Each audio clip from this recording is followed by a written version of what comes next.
Yo, what's up? It's your man Maloney, Breaking Records Radio, and the place to be. Hitting you guys for more of the daily news. Juicy J has apologized for his role in promoting drug use. I seen this a little earlier. Can't remember the site, Hot New Hip Hop or something, shared on social media, but Complex has it now. We'll read the article. But basically, he put a post on, was it Twitter or Instagram? It was Twitter. And he said, if I inspired anybody to do drugs, I apologize. So the actual article reads as follows. Over the past couple of years, a number of high-profile rappers have lost their lives due to suspected drug overdoses. Lil Peep in 2017, Mac Miller in 2018, and most recently Juice WRLD, who died earlier this month after allegedly ingesting several Percocet pills at a Chicago airport. In wake of the tragedies, a number of hip-hop figures have vowed to give up their drug habits, while others criticize the culture for glorifying substance abuse. Vic Mensa fell into the latter category, stating that hip-hop community needs to take responsibility for the pro-drug messages in its music. On Friday, Juicy J addressed this issue in a short but remorseful message. If I inspired anybody to do drugs, I apologize, he tweeted.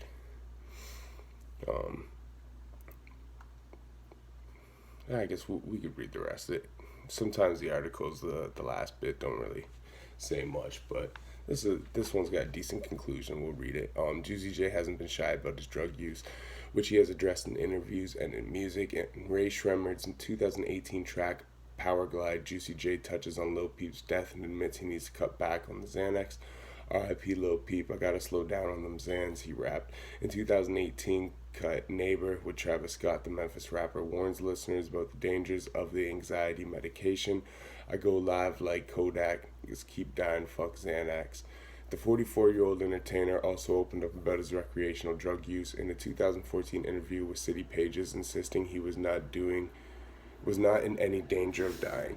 I do not do drugs constantly, and I'm not at the strip club every day. No, he explained. I smoke weed, you know what I'm saying?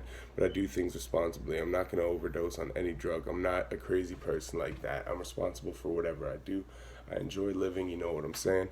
And you have to be smart about everything you do. You can't be stupid. You drink too much water, you could kill yourself. You could OD on water. It's true. You never undo yourself on anything. Overdo, sorry.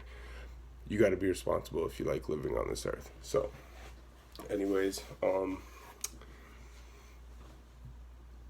I think everybody really knows the dangers of doing drugs.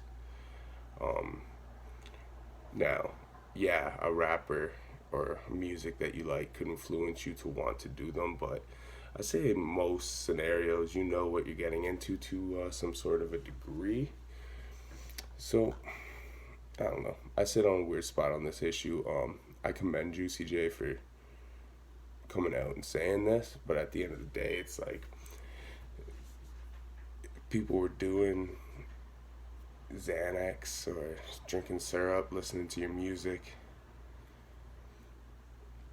They should know the responsibility that goes along with it as well too, right?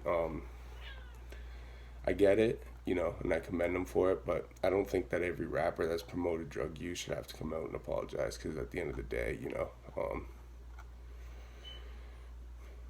there's tons of different things that go into it. You know what I mean? Like, I've done my fair share of drugs in my life, and there's certain things I've just decided to never touch, or I've done once or twice and never again because I know the risks. And other things, you just know at what limit to do them. Like, I don't know. So I'm iffy on the situation. Like, I don't think you can start blaming every rapper that's promoted drug use, because that's kind of part of what they're expressing. Whether they have a problem or they don't have a problem. And, a lot of times, I don't know. A lot of times it's not being glorified, but I guess sometimes it is too. But I don't know. It's an iffy subject for me. But yeah, I don't know. See, like, it's like I'm like, yeah, he promoted a lot of drug use, but at least he didn't come back and then start making music about like how drugs are bad. You know what I mean? Which, like, maybe some people would commend him for, but to me, it's just one of those things. It's like, I don't know. The dangers of You know what I mean? Like if I go into a bank and try to rob it, like I already know the outcome of dangers. You know what I mean?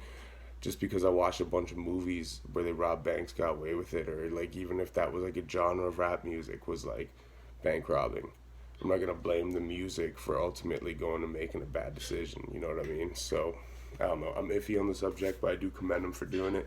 You guys let me know what you think in the comments below.